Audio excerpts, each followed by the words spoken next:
Let us talk about this popular problem called n-queen problem. We are given a number n.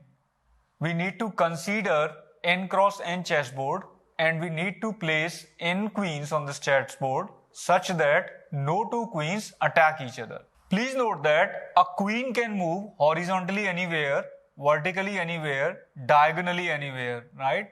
So if your queen is placed here, then you cannot place any other queen in any of these locations, right? They all are blocked by this queen, right? So we need to place queens such that no two queens come in range of each other. They do not attack each other. For n equal to 4, we can place 4 queens on a 4 cross 4 chessboard. That is why our answer is yes. And this is one possible arrangement for placing the queen. First queen is placed here, first row, third column. Second queen is placed here, third here, and fourth here. Please note that there are more arrangements where queens do not attack each other. We just need to print one of them, and this is one possible output. For n equal to 3, it's not possible to place 3 queens on a 3 cross 3 chessboard such that they do not attack each other. You can try different permutations and you will figure out that it's not possible to place the 3 queens. For n equal to 5, the answer is yes, we can place the queens, and this is one possible arrangement. One queen is here, second is here, third is here, fourth is here, and fifth is here. You can notice that no two queens are attacking each other in this configuration and this configuration. Now please pause this video and write a function that takes n as a parameter. This function should return Boolean value. It returns true if there exists a solution, and it also prints the solution in that case, if there exists a solution. If there does not exist a solution, then this solution should return false. Let us now talk about the solution. A super naive solution is to generate n square Cn possible configurations. We have n cross n chessboard and we have n queens to place on this n cross n chessboard. So there are n square Cn possible ways to place the n queens on this. For example, if n is 4, then we have 16 C4 configurations where we can place the queens, 16 C4 possible configurations. So a super simple solution is to generate all the configurations one by one. For every configuration, check if it is a valid configuration or not, if the queens are attacking each other or not.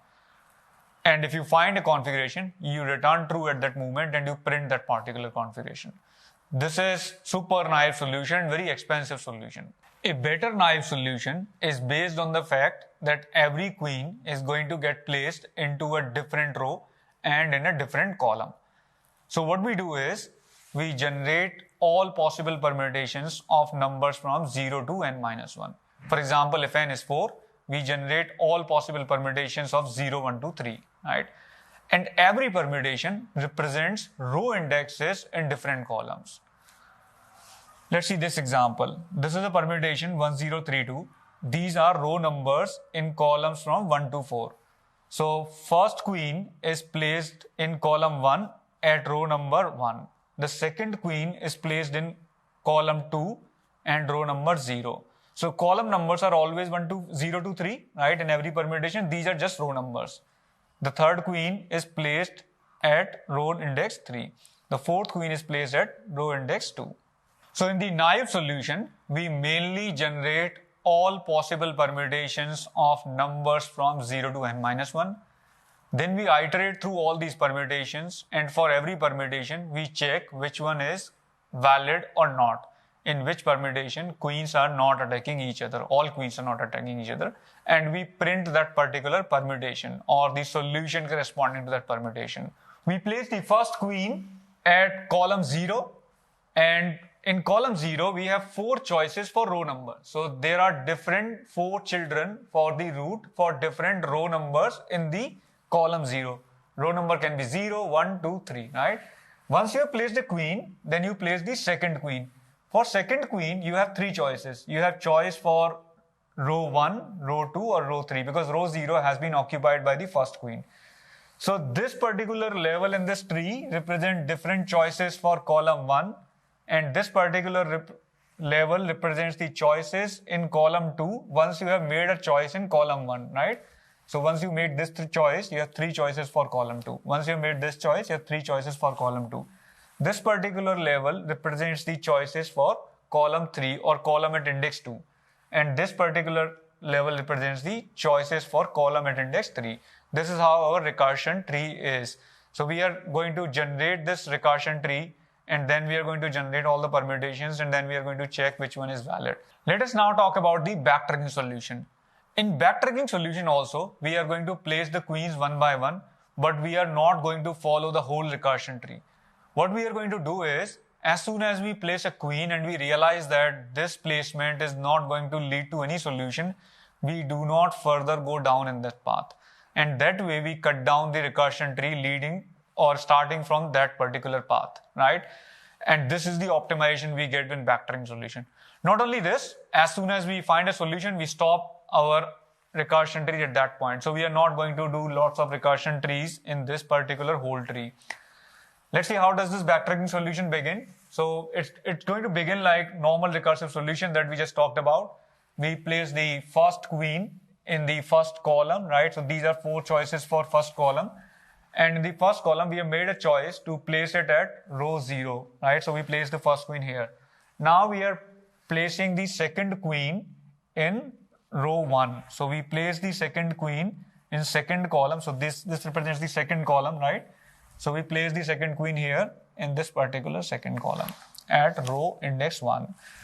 Now we see that there is a clash between these 2 queens. So we know this part is never going to lead to a solution. So we cut down this whole recursion tree, right? So in backtracking, we have this function called isSafe that we generally use. So when we call isSafe, after placing this queen, we realize that this is not going to lead to the solution. We stop here. We do not call any of these recursion parts, and we immediately return false from there. Now the parent call is going to place the queen at different place here, right? It's going to place the queen here now. So this placement works fine. So we proceed with this recursion. Now we place the third queen here at index 0 to 1, right? So 0 to 1, here we place the queen. And when we place the queen here, we again see that this is not going to lead to the solution because they are going to attack each other. So we cut down this recursion also. Now we go back here, and what we do is we place the queen now at different location, which is 0 to 3, right? So when you place 0 to 3, again they are clashing. So you cut down this part. So you have tried everything with this placement and none of these solutions are working. So you backtrack from this point also. So you try placing the queen here at this third, because both of these recursive calls have returned false. So this is going to return false to the parent, and then parent is going to try the queen at this particular row number in the second column, right? And after placing the queen here, it tries with the third column and it places the queen, the third queen here at this index, right? And after placing the queen here, it has this choice for the fourth queen, but this does not lead to a solution because they're clashing each other. So this returns false to its parent, and then parent returns false to its parent, and then it realizes that this is not going to work. So it tries the next possible place for the queen number in column 3, right? In the third column or index 2. And when it places the queen here, it again clashes with the previous queen, right? So this particular recursion tree is also cut down, right? We do not go to this. So we did not get any solution after placing the queen at this particular place. So when we placed the queen here, we tried 3 possibilities and we did not get any solution from any of these 3 possibilities. Then we are going to place the first queen at second row or row at index 1. And after that, we again try placing the queens. So we try placing the second column queen at row 0, right? So we place queen here. And this is going to clash, so we cut down this whole recursion tree, right? Now we try placing the queen at this index 1, 2, right? Second queen here at row number 2. So this is also clashing, so we cut down this whole recursion. Now we place the queen 1, 3. And this is not clashing. 1, 3 is not clashing, so we try going down here and place the third queen at 0. So place the queen at 0. Now we place the fourth queen at 2, and we got a solution. None of these queens are clashing, so this is our solution. Once we get the solution from here, we do not go any of the recursions in any of the remaining recursions, and we return the solution from here as 1302 as our possible permutation, possible solution of this problem. In case we want to print out all possible answers, like not only this answer, we want to print out all the possible configurations of queen which do not attack each other, we can proceed further in this recursion and we can print all the possible configurations like this configuration, right? So this is the idea of backtracking solution. We follow the normal recursive process like generating all permutations, but what we do in this solution, as soon as we find that this path is not going to lead to the solution, we cut down that recursion. That way we save a lot of work. We did not execute this whole recursion tree because we realized that 0, 1 is clash, right? So we did not go down and made these two recursive calls. And you can imagine what will happen when n is big number. For example, n is 8 or 16. You're going to cut down bigger recursion trees, and backtracking is going to save time in this particular solution. Let us now talk about implementation of the backtracking algorithm. In this implementation, we mainly have 3 functions. This function is mainly a wrapper over this function. And what it does, it uses the return value of this function. If this function returns false, then it simply returns false. And if it returns true, then it prints the result and returns true.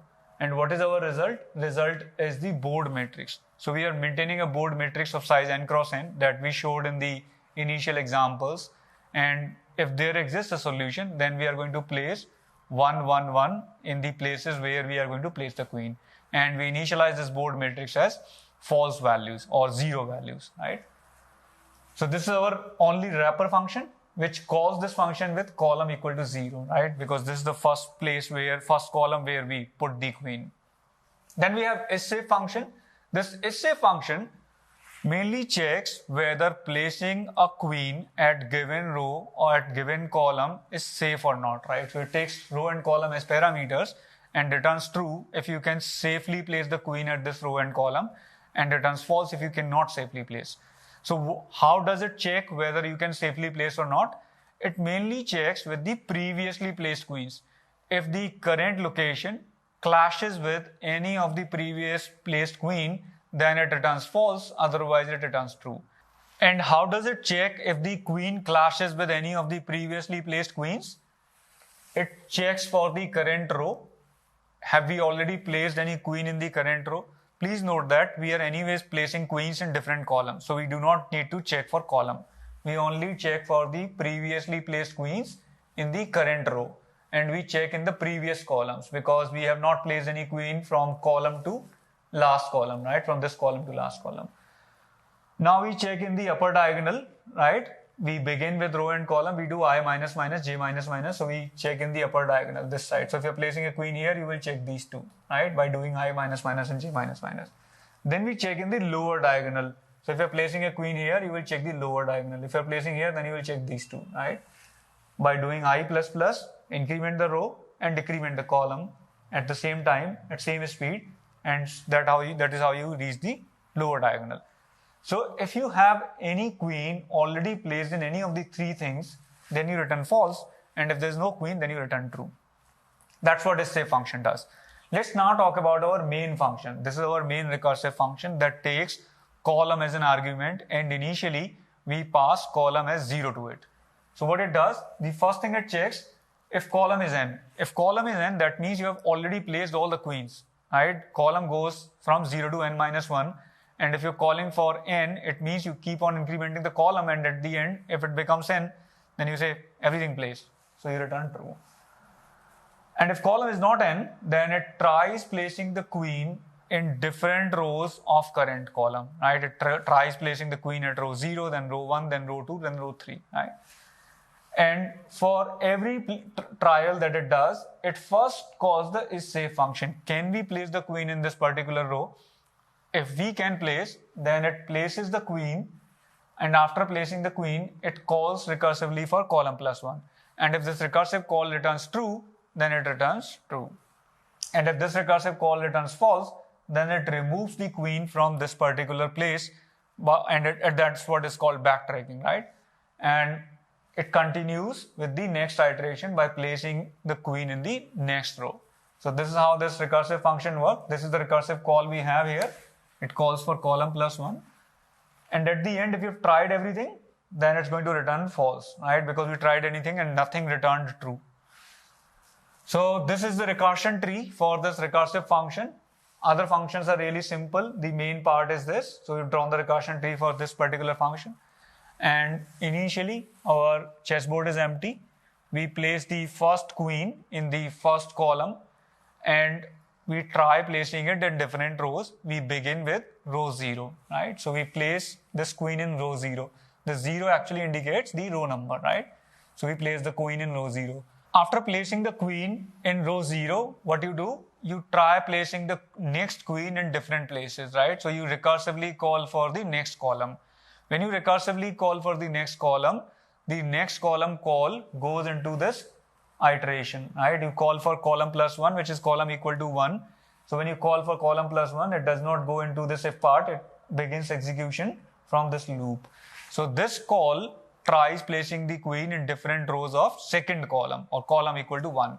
So it begins with row equal to 0 and save function for row equal to 0 obviously returns false because there is already a queen in row 0. Then it tries row 1, save function again returns false because there is diagonally a queen placed. Then it tries for row equal to 2 and this is where save function does not return false. So it places the queen at row equal to 2. And after placing this, it recursively calls for third column or column equal to 2. And this also begins execution from this line. And column is not n, so it goes here and it tries placing the queen in different rows of the third column.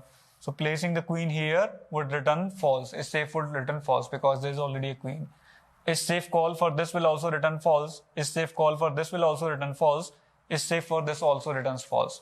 So queen cannot be placed in any of the rows. So this recursive call returns false. So when this recursive call returns false, this recursive call backtracks and tries the next row, right? So backtracking happens, the queen is removed from here and then queen is placed here, right, in the next row. And once the queen is placed here, you again recursively call for the next column and execution again begins from the first line. So this time again you try placing the queen everywhere. So you try placing the queen here, save returns false.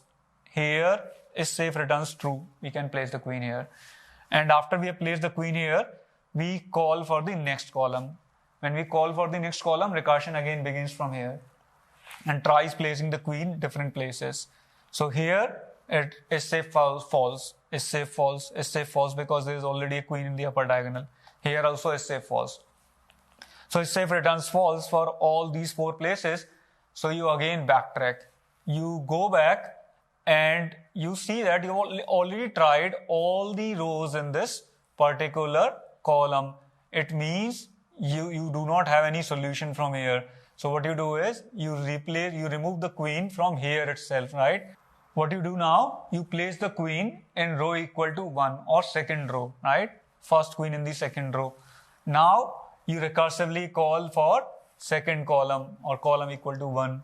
And when you call, the recursive function begins execution from here, right? And tries placing the queen at all places. So when it places queen here, save returns false, save returns false, save returns false, and save returns true for this. So you place the queen here, right? And now you make a recursive call for third column. So when you try placing the queen here, save returns true. You can place the queen here. So you place the queen here. And after placing the queen here, you call for the next column. And next column call will try placing the queen here. Save will return false. Save will return false. And it places the queen here, right? So it places the queen here and calls for column plus 1. And when you call for column plus 1, what happens? Column becomes n. And at this point, you return true. So you have placed all the queens. That's how your all recursive calls, parent calls, they also return true. And your final board has these values as 1. So you can print the board as output of this program. So we have talked about a backtracking solution, and you can notice that how small the recursion tree is, how much less work we are doing here compared to the whole recursion tree that we drew when we were talking about the naive solution. because backtracking simply cuts down the recursion whenever it sees that the solution is not feasible here.